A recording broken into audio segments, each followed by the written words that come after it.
গুলশানে আমরা দেখেছি যে পুলিশ থাকা অবস্থাতে এইটার ক্ষেত্রে কারো কোনো অধিকার নাই আইন শৃঙ্খলা বাহিনী ছাড়া কোনো অভিযান চালানো।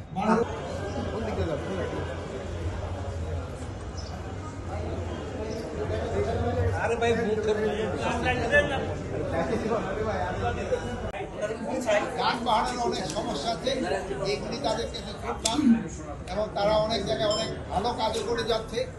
এবং আমাদের দেশে যে টুরিস্ট পুলিশটা যদি খুব ভালো অ্যাক্টিভ হয় তবে বিদেশি টুরিস্টও কিন্তু আমাদের দেশে আসবে।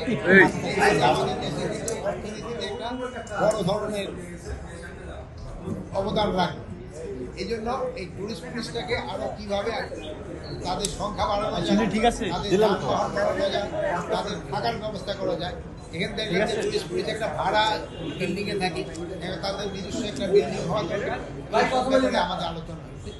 এবং এরা টুরিস্ট পুলিশ যদিও সংখ্যা তাদের অনেক কম বা তাদের স্পট অনেক বেশি, এই জন্য অনেক জায়গায় তাদের জনসংখ্যাও খুব কম, জনসংখ্যা বলে বাহিনীর সংখ্যা খুব কম।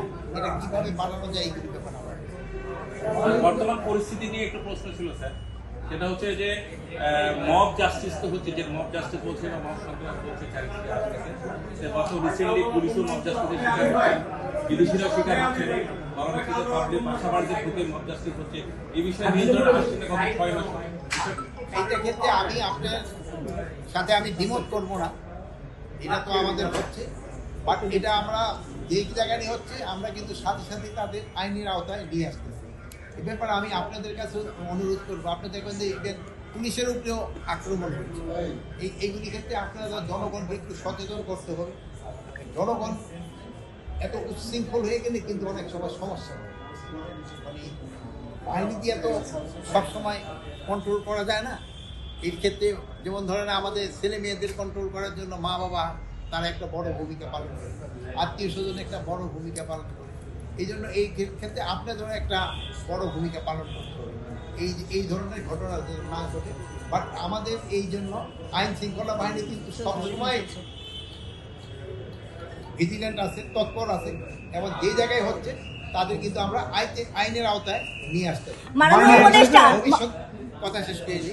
ভবিষ্যতে যেন এই ধরনের ঘটনা না ঘটে এই জন্য আমরা চেষ্টা করে যাচ্ছি।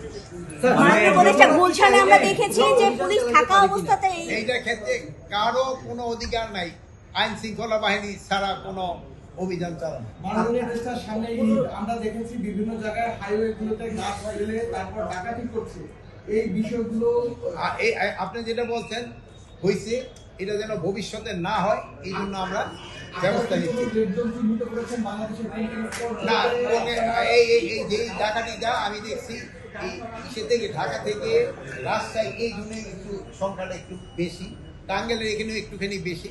এগুলি যেন না হয় এই জন্য ওই এলাকায় যারা আইন শৃঙ্খলা বাহিনী আছে তাদের আমরা ইনস্ট্রাকশন দিয়েছি যেন চাঁদাবাজি যেন না হয় এবং ছিনতাই যেন না হয়, এই জন্য আমরা ব্যবস্থা নিচ্ছি।